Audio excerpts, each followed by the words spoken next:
The poem Road Not Taken by Robert Frost. Robert Frost was a very famous and American poet.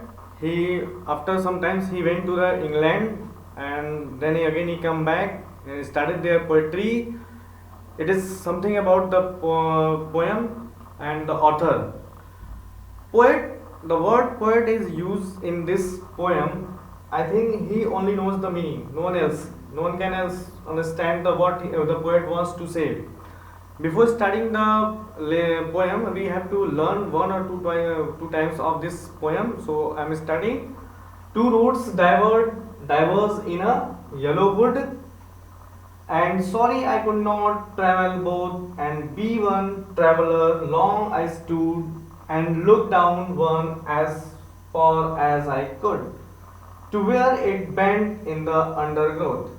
Then took the other just as fair, and having perhaps the better claim, because it was grassy and wanted beer, though as for that the passing there had warned them really about the same. This is the some 2 stanza of that poem, 8 lines, something 10 lines. So first we should understand about the what poet wants to say. Actually, in first stanza, I could see in that here, two roads diverged in a yellow wood, and sorry I could not travel both. In that line, poet wants to say the poet was standing at a place where two roads diverged in a yellow wood. मतलब क्या है कि यहाँ पे poet जो है ना कि there is something confusion. Poet in that place where two roots are there. Poet जो है ऐसी रास्तों पे है जहाँ से दो रास्ते निकलते हैं, डाइवर्जेंट, एक दूसरे से वो सेपरेट होते हैं. Poet has to choose where to go. That is the biggest question, that where should poet go. Poet के दिमाग में ये प्रॉब्लम है कि वो पोएट कहाँ पे जाए. ठीक है ना. अब यहाँ पे देखना है हमको कि पोएट के एक लाइन देखेंगे. Two roads travel in a yellow wood. जो दो रोड हैं वो क्या है, अलग होते हैं. कहाँ पे, इन a yellow would. Yellow would मतलब क्या, येलो वुड का मतलब क्या है. येलो वुड आप जानते हो कि पीला होता है, बड़बड़ होता है, जंगल. यहाँ पे येलो वुड का मतलब क्या हुआ कि येलो वुड तब होता है जब सीजन होता है ऑटम का. ऑटम में क्या होता है कि जो कलर्स होते हैं ना लीव्स के, वो चेंज होते हैं, वो येलोइश हो जाते हैं. वो बोला कि एक जगह खड़ा है, वहां से दो रास्ते ऐसे निकले हुए हैं, एक मे बी लेफ्ट जाता है, एक मे बी राइट, मतलब वहां पे दो रास्ते हैं और ऑथर को चूज करना है वेयर टू गो. फिर क्या लिखा है, and sorry I could not travel both. और कह रहे मुझे खेद है, अब sorry that he could not travel both at the same line time, कि वो उस एक समय में वो दो रास्तों पे जाए. ऐसा पॉसिबल है क्या कि आप एक समय में दो जगह पे हो. Can't possible. अगर आपसे कहा जाए कि आप you have to go, you have to choose only one way to go, तो आपके दिमाग में होगी मैं किस रूट को चॉइस करूं. तो same thing happened with that poet. और उसके लिए वो खेद है, उसके लिए वो सॉरी करता है कि भाई मुझे इसके खेद है कि मैं दोनों पे यात्रा नहीं कर सकता. And be one traveller long I stood, and look down one as for as I could.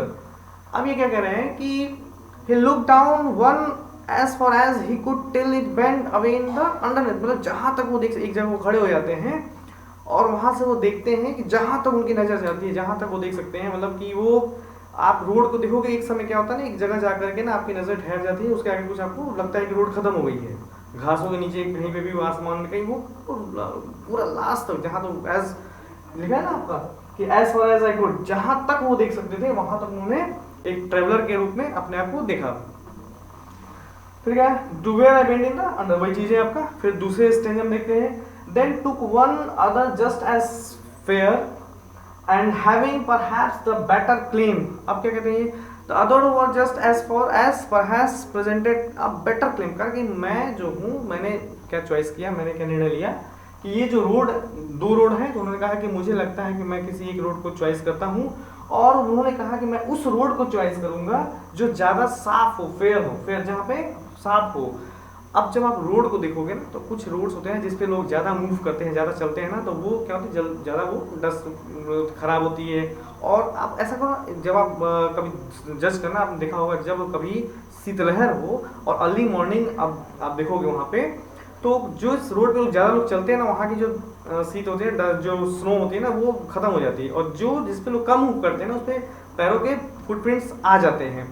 तो ये कहता है कि जो रोड ज़्यादा जिस पे कम लोग चले हैं, कम जिसका यूज़ हुआ है, मैं उस रोड को चॉइस करूंगा जाने के लिए। यहाँ लिखा है ना just as fair and having perhaps the better claim, और मैं उसको मैं ज़्यादा क्लेम कर सकता हूँ। क्यों भाई, ऐसा क्यों कहा उन्होंने? Because it was grassy and wanted here. उन्होंने ऐसा इसलिए ऐसा माना, कैसे पहचानेंगे कि भाई कौन सा रोड नहीं चूज हुआ है? तो कहा जिसपे घासें जो है ना एकदम बड़ी हैं, यूज़ नहीं किया है। अब देखो, आप किसी सड़क पे आप चलोगे घास वाले पे, तो आपके पैरों से क्या होगा, वो मुरझा जाएंगे, कुचल दिए जाएंगे, तो क्या होगा, वो सिकुड़ जाएंगे, वो टूट जाएंगे। और जिस रोड को यूज़ कम किया गया, वहाँ पे घासें होंगी, वो ताज़ी होंगी, सही होंगी, तो उसका यूज़ नहीं किया गया होगा।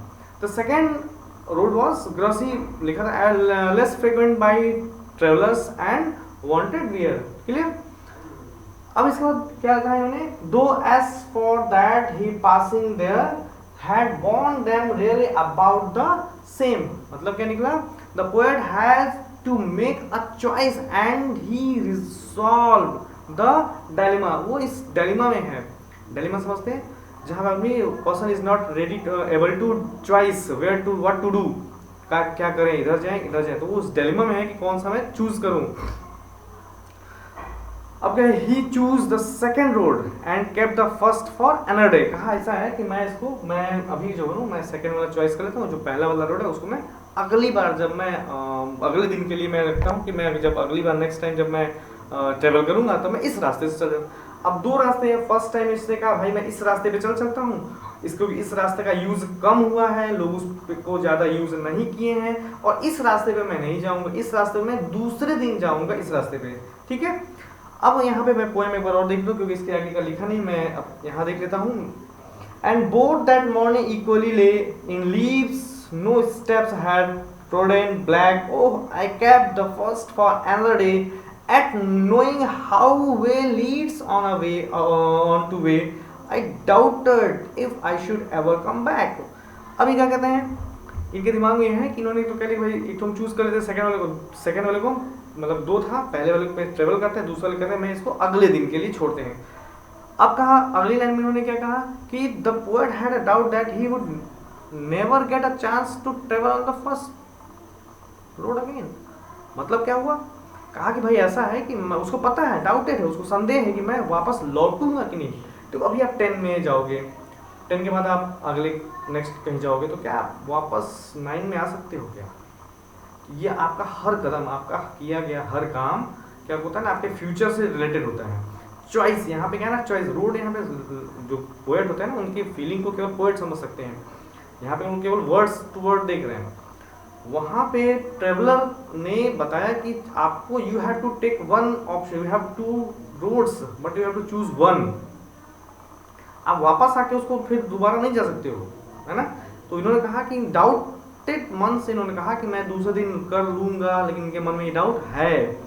तो choice had been made and it made for different in his life, जो आपके जीवन में क्या आपको बदल के रख देता है। अब इन्होंने क्या किया, इन्होंने इसमें क्या किया, अब कहते हैं एंड बोथ द मॉर्निंग, जब वो सुबह जब देखते हैं दोनों रास्तों को देखते हैं ना, तो दोनों रास्तों एक समान लगते हैं। अर्ली मॉर्निंग जब आप देखते हैं ना, तो वो रोड जो है ना एक समान है, लगता ही नहीं कौन सा है, समान है, इक्वल है, लिखा इसमें क्या लिखा है, both the morning equal lay in leaves no steps had trodden black, और कोई भी जो है ना स्टेप्स पे उस पे नहीं होते हैं, सब कुछ लगता है एकदम फ्रेश है, दोनों रास्ते जो है ना एकदम फ्रेश है, सही है, ठीक है। Oh I kept the first final day, और तभी उन्होंने कहा कि मैं भाई ऐसा है, पहले मैं इस वाले पे चलता हूँ और दूसरे वाले को अनदर डे पे दूसरे दिन चलूँगा। अनदर डे मैंने कहा दूसरे फिर कभी। And knowing how way Leeds on two way I doubted if should ever come back, और उनको ये भी डाउट है कि मैं वापस लौट के इस रोड पे चलने के लिए आऊँगा या नहीं आऊँगा, क्योंकि डिसीजन एक बार ले लिया फिर उसको पलटना, उस पर वापस आके सुधारना संभव नहीं है। फिर क्या पढ़ा, I shall be telling this with a sigh somewhere ages and ages hence, two roads diverged in a wood and I took the one less travelled by and that has made all the differences. अब क्या करना, the choice had been made and it made all the difference in his life. It was very difficult to say whether the choice was right or wrong on the spur of the moment। कहा कि ये बड़ा मुश्किल है ये बताना कि जो मैंने निर्णय लिया है वो सही था या गलत था। जब तक आप दो रास्ते हैं, जब आप एक रास्ते का चॉइस करते हो चलने का, और दूसरे को अनदर डे के लिए, तो ये उस टाइम बड़ा मुश्किल होता है ये चुनना कि ये वाला रास्ता सही था कि ये वाला रास्ता सही था। Nobody knows. तो उसने कहा कि भाई इसको छोड़ो, अभी चलते हैं, अभी कर्म करते हैं। कर्मण्येवाधिकार अस्ति मा फलेषु कदाचन। पहले कर्म करते हैं और there after let the others to think whether it is right or wrong. But the poet neither seems to be very happy nor very sad. Writer बहुत खुश भी नहीं है, बहुत दुखी भी नहीं है। पहले वाले को नहीं चुनने का गम भी नहीं है, और दूसरे वाले को अगले दिन मैं आके चलूंगा इसकी खुशी भी नहीं है। He is ना very calm. His choice and leaves the end open to the readers and their choice. उन्होंने कहा कि जो पढ़ने वाले हैं उन पे छोड़ दिया जाता है कि वो क्या चॉइस करते हैं। तो आई होप कि आपको समरी मजा आया होगा। तो लेट द चैप्टर बिगिंस। आइए चैप्टर को शुरू करते हैं। आप इसको पढ़िए, वीडियो को बार बार देखिए, और क्वेश्चन आंसर जो भी इसमें आते हैं, डाउट आते हैं, आप उसको क्लियर करिएगा। तब तक अगले नेक्स्ट वीडियो के लिए थैंक यू, गुड डे।